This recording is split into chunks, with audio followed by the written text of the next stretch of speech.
Hello everyone, good morning, welcome back to Gwent the Witcher card game. My name is Rooster and in this video I would like to just, well, talk a little bit more about the game. Show you how I've been progressing the past few days, past few weeks even. I've been playing the game rather religiously actually, and having a pretty good time with it. Mostly playing this very deck, which I've also shown a little bit of in the past video. But I have opened quite a few nice cards for it, and as such, the deck has changed a little bit.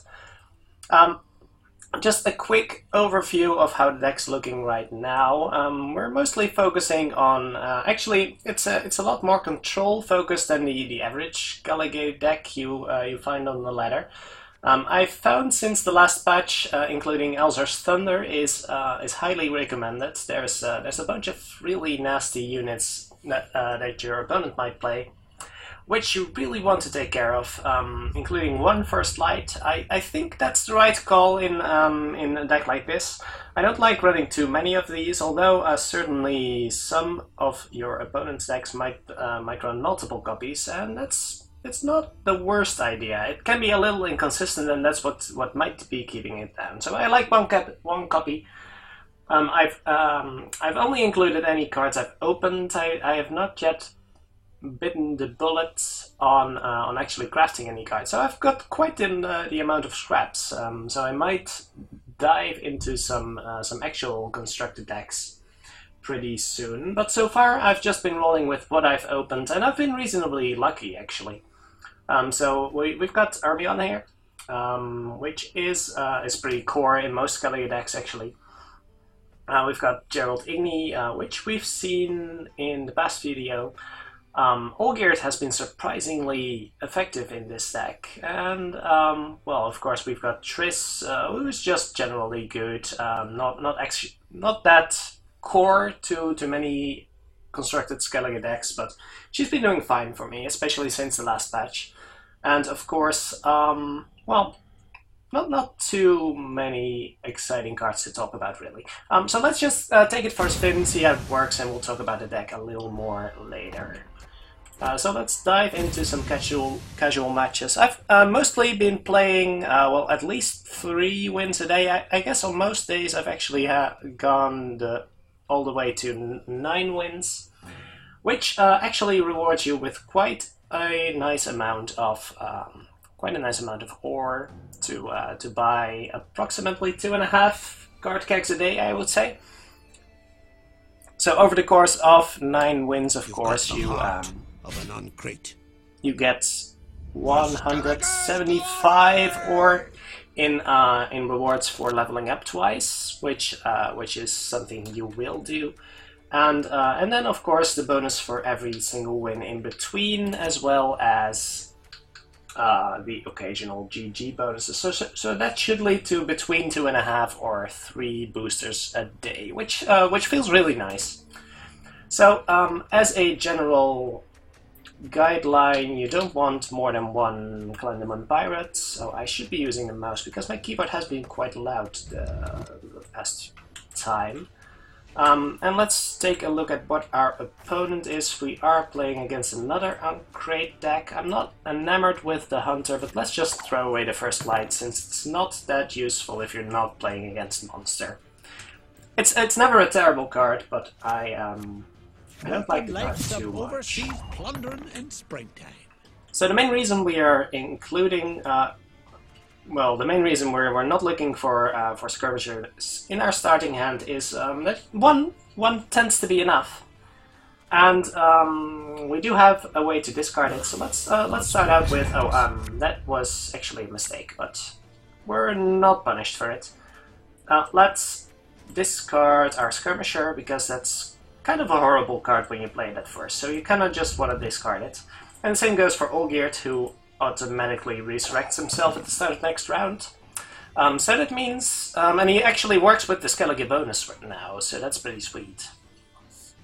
I've been having a decent amount of success. I don't see Olgierd all that much in Skellige decks, but I've been pretty content with him. He's kind of like a slower kind of like a slower pirate, actually.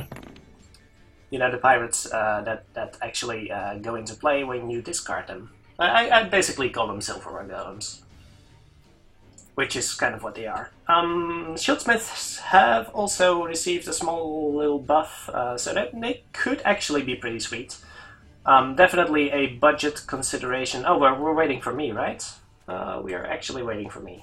You wanna pass, you gotta pay. Can't let you through elsewise. So we should definitely done this in the other way around, because if I had drawn any Glendamon Pirates, that would be rather disappointing. That's not really a card you want in situations like this. Are we content with a draw? I don't think I want a draw here. That means we have to win one more game, but I will take a slight bit of card disadvantage to just have a win under my belt, I think. And I think this is our weakest card. Actually, one of the Ulcer's Thunders is going to be the weaker card. So let's just take the win and be one card down. I'm okay with that.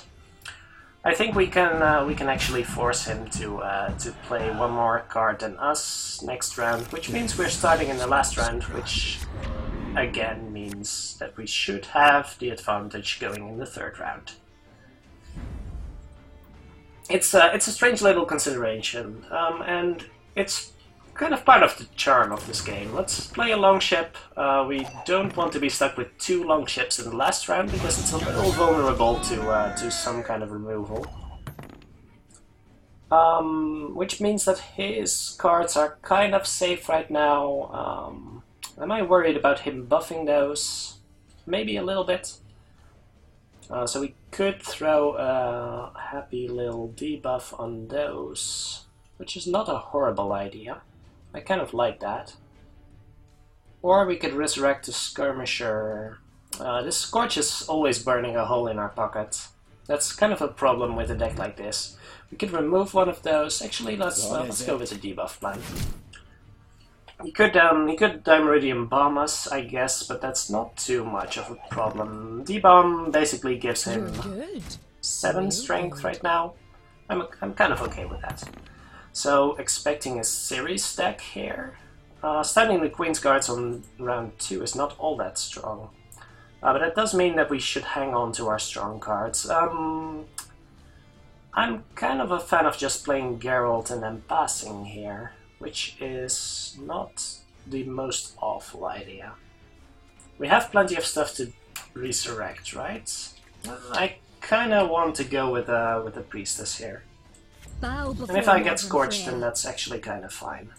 So, yeah, let's go with this. Then maybe play Geralt next turn and then pass, and then just let him catch up a little bit. If I get the feeling that he needs to spend more than 2 cards to catch up, then that's a good enough position for us, I think. So, playing Geralt here would bring us to 32. That means he needs an average of 10.5 per card. That's gonna be rough, I think.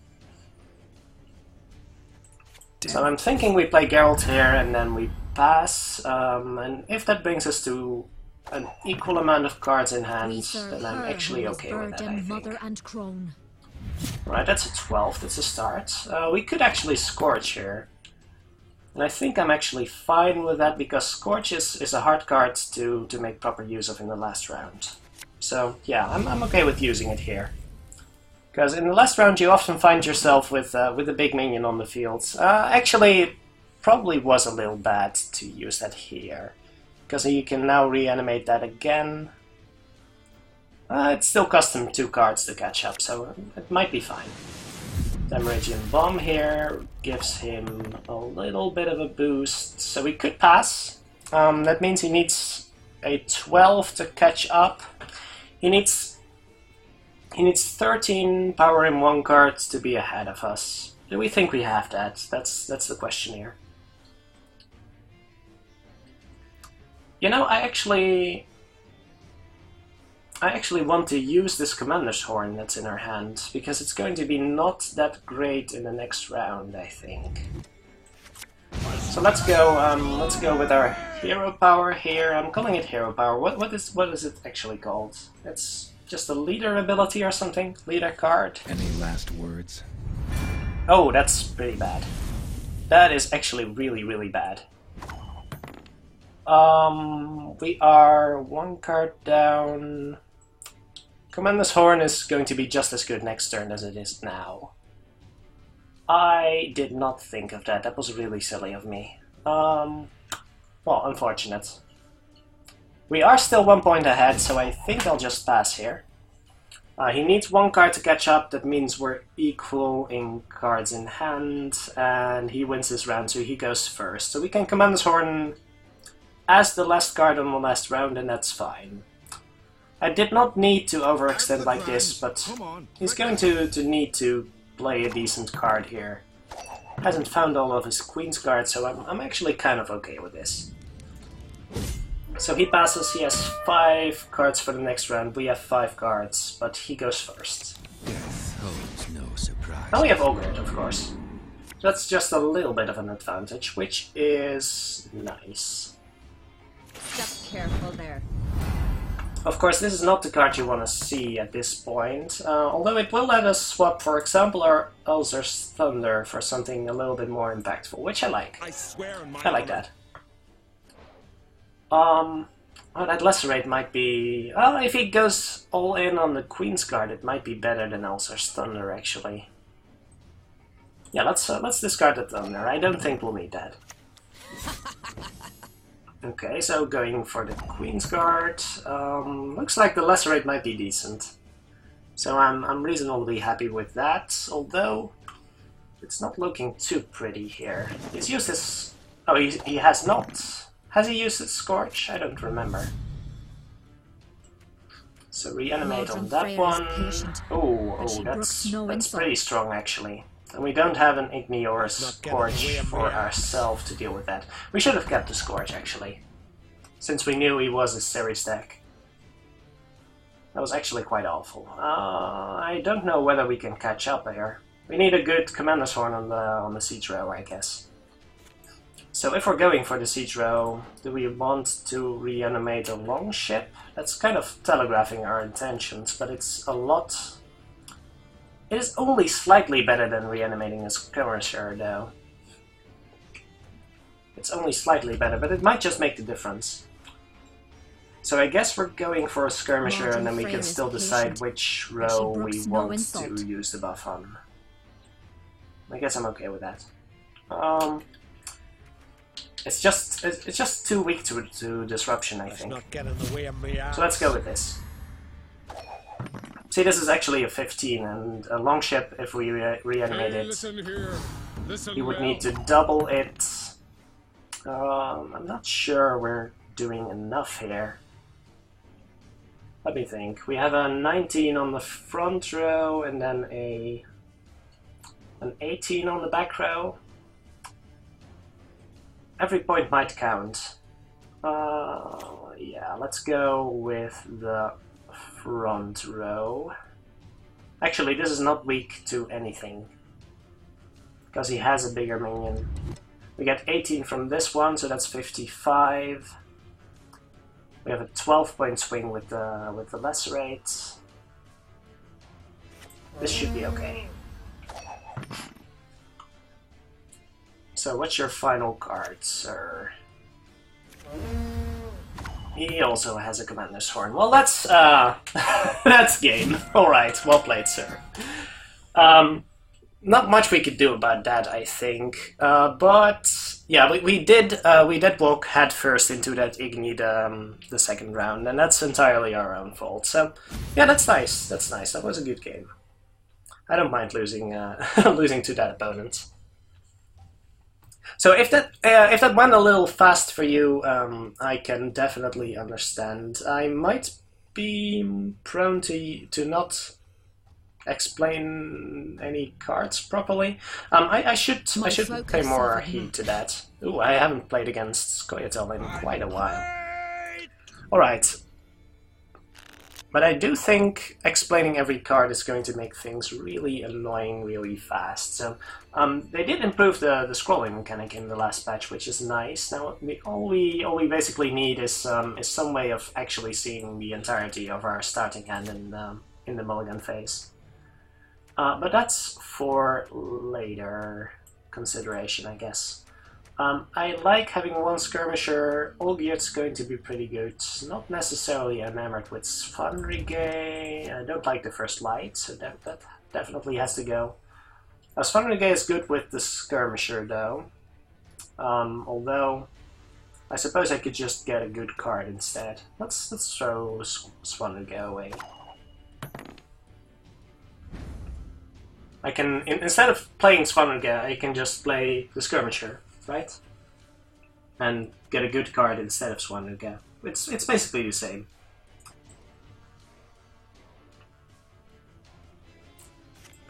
This is kind of why I'm not sure Svanrige belongs in this deck, because the discard is just not valuable enough if you're not completely focused on having discard synergy. That's kind of the thing. So Zoltan stays on the battlefield at the end of each round. There's not a whole lot we can do about that. Expecting a dwarf tribal deck here, not a whole lot we can do about that right now. So let's go with Olgierd and see where things go from there.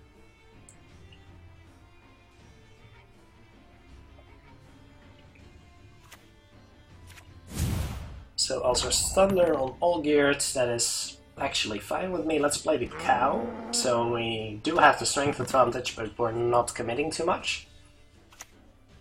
I would like to win this first round, because if we don't, we might be in a bit of trouble. Playing the archer does not quite work here. That would bring us to 5 and him to 5. That's not a position we want to find ourselves in. If we actually want to go for winning the first round, I guess we can play Gerald here.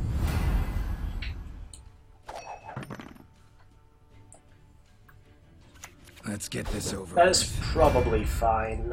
Made him play his Geralt at least, so that's something. We need 7 to catch up.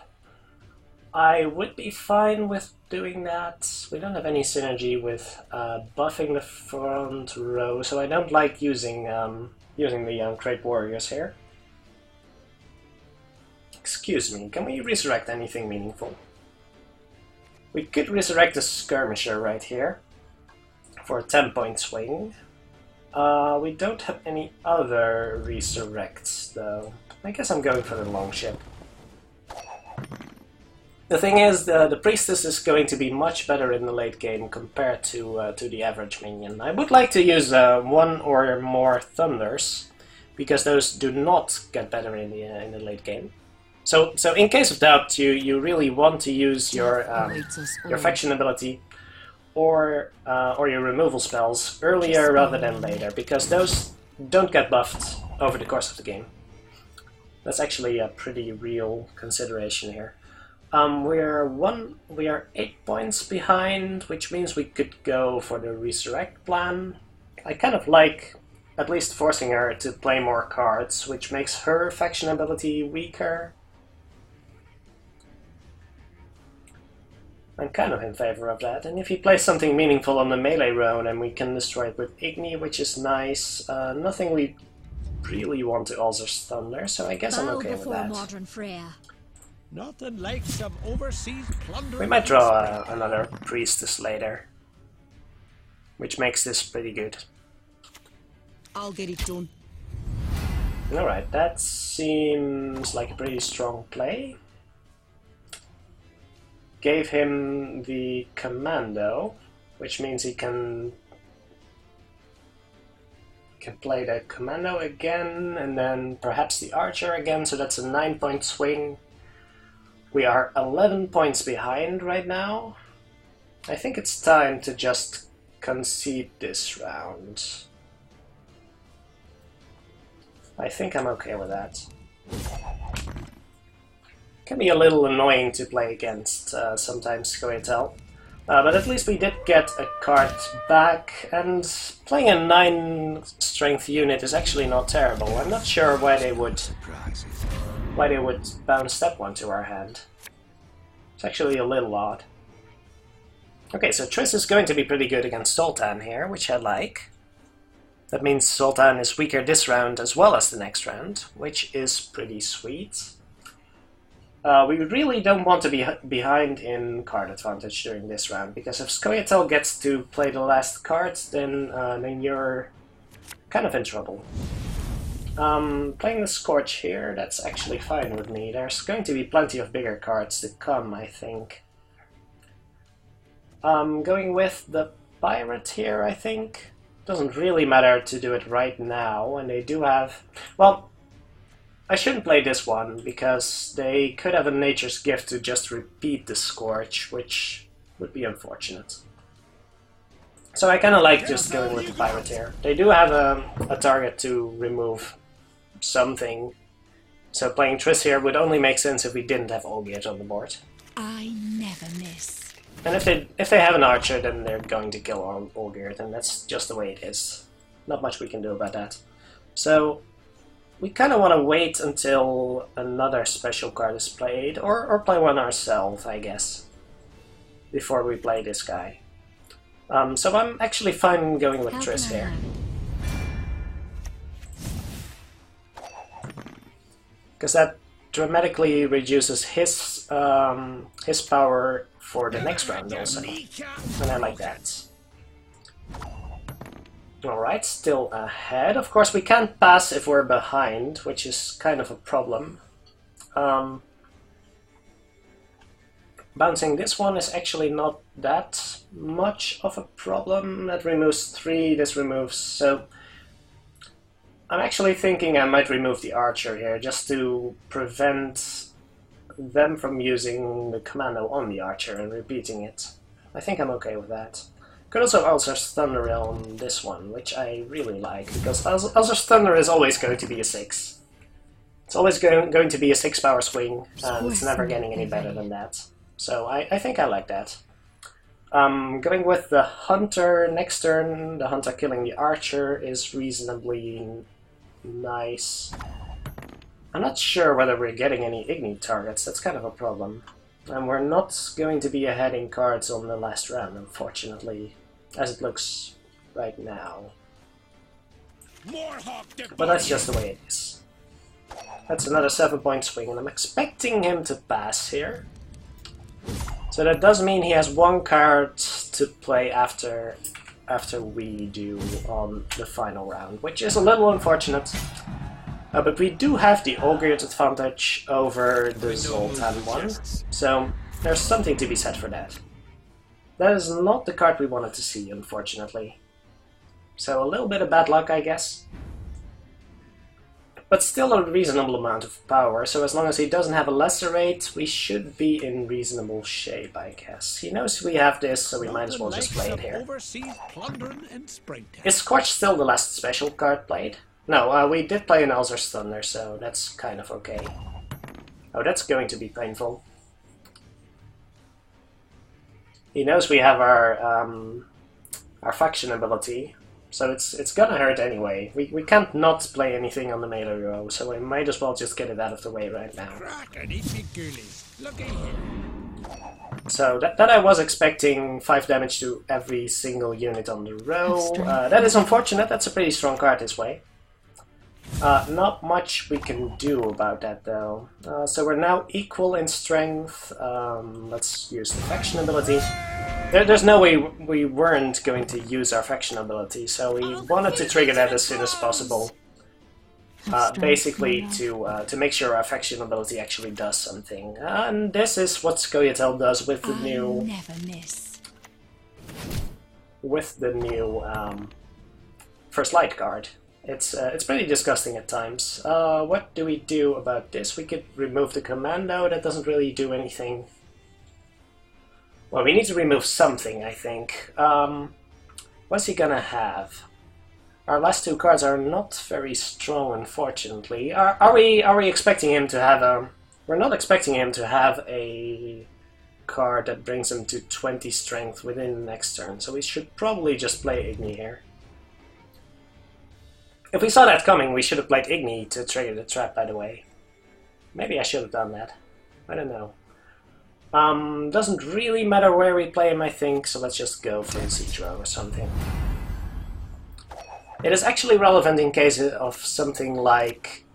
I don't remember what I'm trying to say here. Oh my gosh, they're playing weather. Well, that's kind of a problem. What's your last card, sir? I'm curious. Let's just kill as much power as we can. And hope their last card is a dud, I guess? Oh, that's pretty strong. Playing Yavin into weather. That's pretty dirty. So, if this is not a blank... Oh, that's a tie. Well, good play, sir.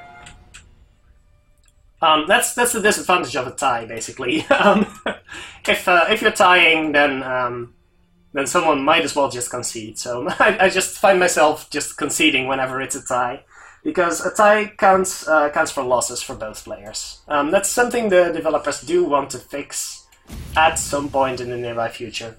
But if both players lose, basically no one gets any rewards. So I just find myself conceding as soon as possible, as soon as I realize the game's a tie.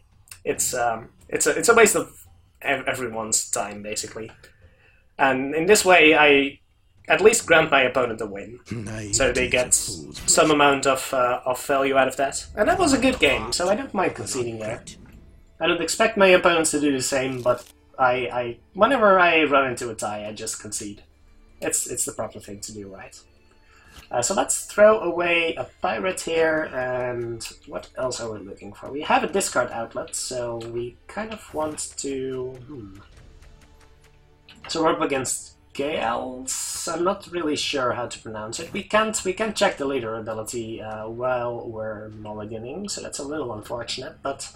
Dimeritium Bomb will be pretty strong here. Scorch will be really nice. What are we looking for? I guess the Longship isn't too impressive. So we have 2 discards now. That's pretty nice. Perhaps Ozer's Thunder isn't what we're looking for. Let's throw away the Thunder and see if we can get something like Igni. Igni is really good. There's pretty much the 3 cards that are really good in this matchup are Scorch, Igni, and Dimeritium Bomb.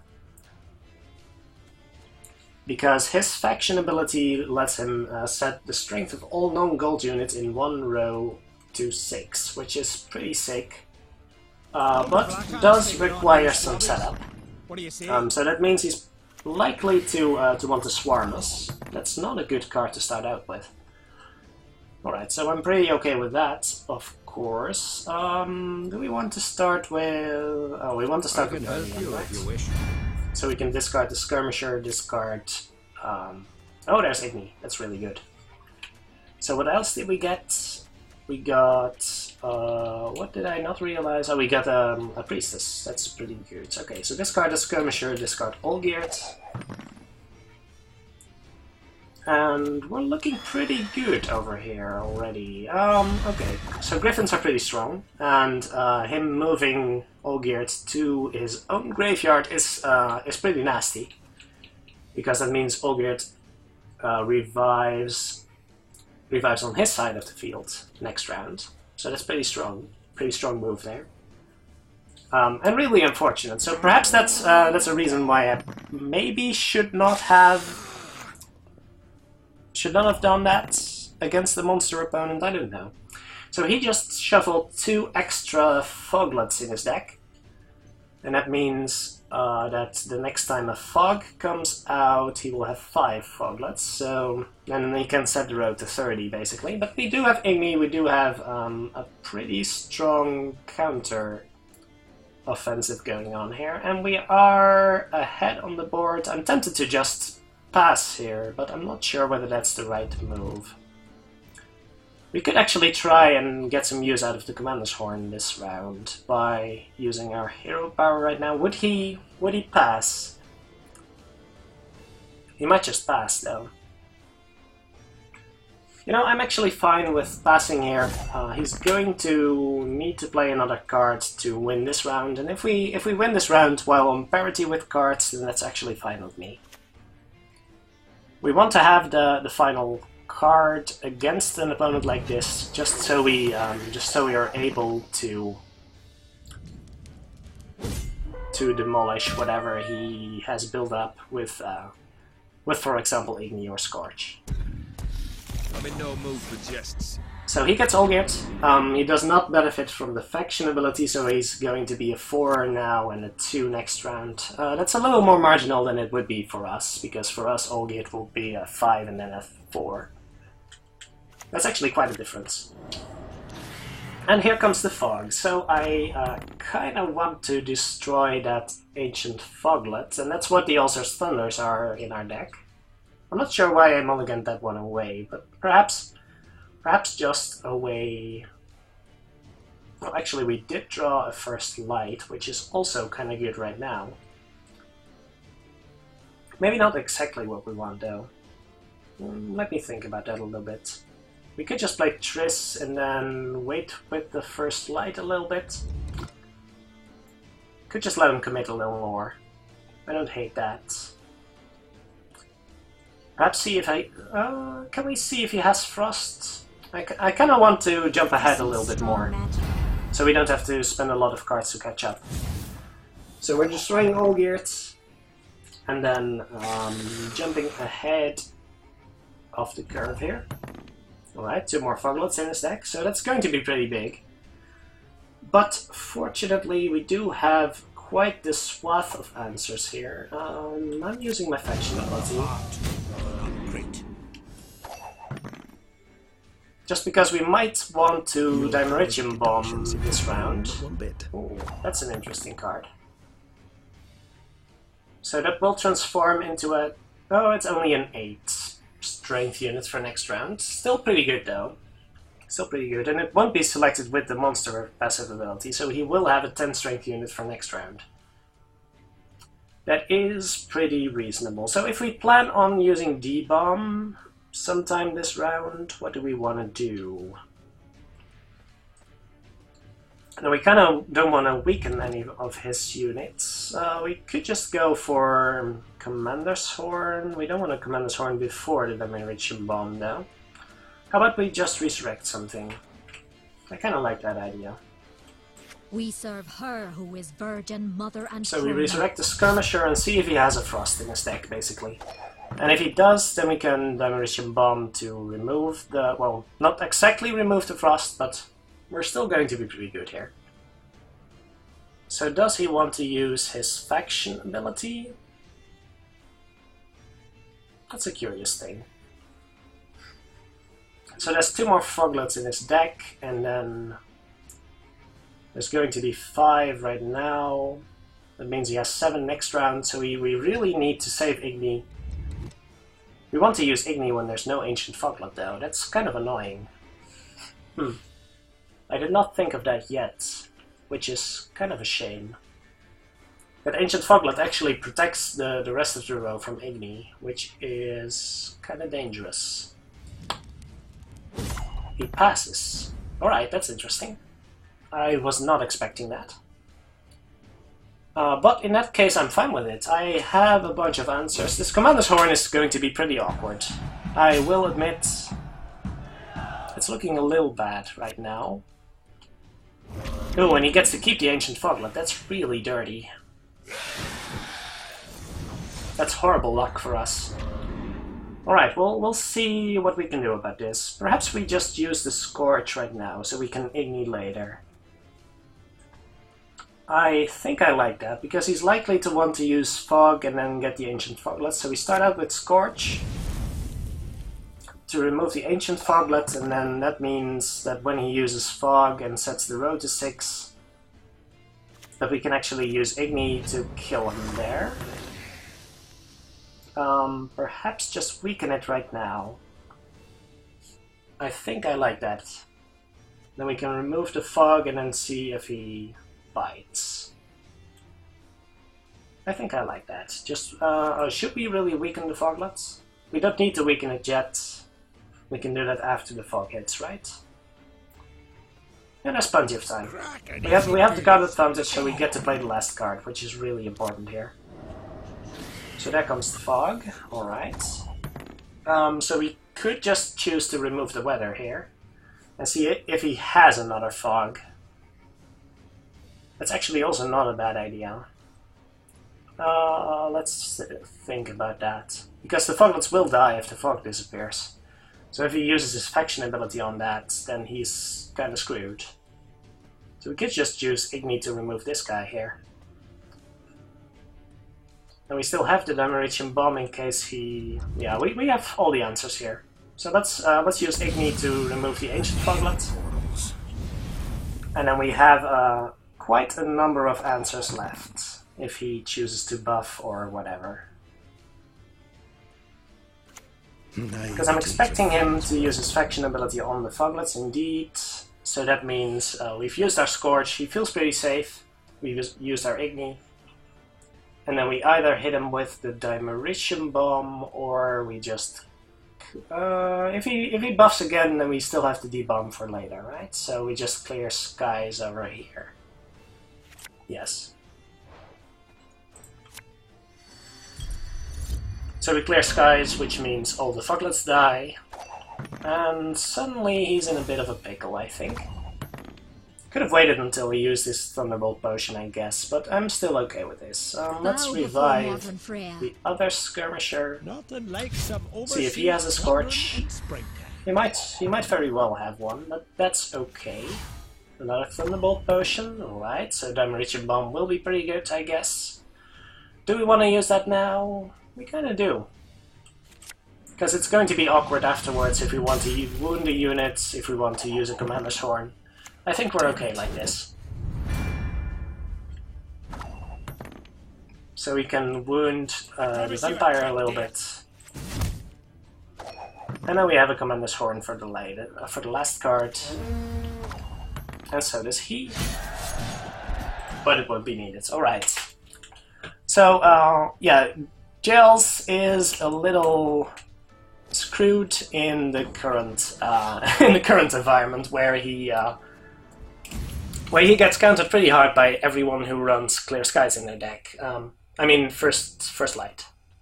It's going to get a little getting used to, but yeah, Clear Skies is pretty strong against Foglets, it seems. So perhaps he didn't need to go all in on the Foglets because, well, if he used that on for example, the little spiderlings or the... Hello, I would like to start a game. Or the Wild Hunt Riders, I guess. At least those don't get removed from the board when you remove the weather. So that's the disadvantage of Foglets, of course. You are very, very vulnerable to weather removal. And with the inclusion of a lot of weather removal in basically everyone's deck, it's going to feel a little bad sometimes. Alright, so what are we starting out with? We have a Svanrige. I think I like it. What is our opponent playing? I would like to see that. We're up against another Skellige deck, alright. Let's see, what do I like when playing against other Skellige decks? I actually don't like Svanrige too much, but we do need a way to get a skirmisher in our graveyard, so I guess that's okay. I don't necessarily like the Hunter. And I don't necessarily like the Longship too much, I think. Of course, there is a real risk that when you mulligan your last card, you're going to draw another pirate, but that's just the way it goes sometimes. What do you say? So let's go for the mirror match. Crack, easy girlies. Looky here. Alright, well, in that case, we are going to play Olgierd, I think, and then dump the Skirmisher in the graveyard. So let's go for that. Not enamored with the Dimeritium Bomb in this matchup, but it will be reasonably okay, I think. There will be a window for us to use it, I think. It's not all that bad if you combine it with your faction ability, because those units come and play damaged, and then you reset them to base strength. So it's always a +4 if you can combine it with this. which is okay. Do we want to play another card to win this round? Yes, we do. I'm in no mood for That does jests. place us on card disadvantage for the next round, but winning a round is worth one card, in my opinion. So let's pass and see what our opponent's up to. We did win the round, so we're actually 2 cards behind for this round, but he needs to win the next round, and if we can make him play enough cards, then we're not going to be behind as much. So against another Skellige deck, I'm probably going to use this for a rally, but I would like for my opponent to have some minions on the board before I play the rally, I think. So let's start out with Geralt and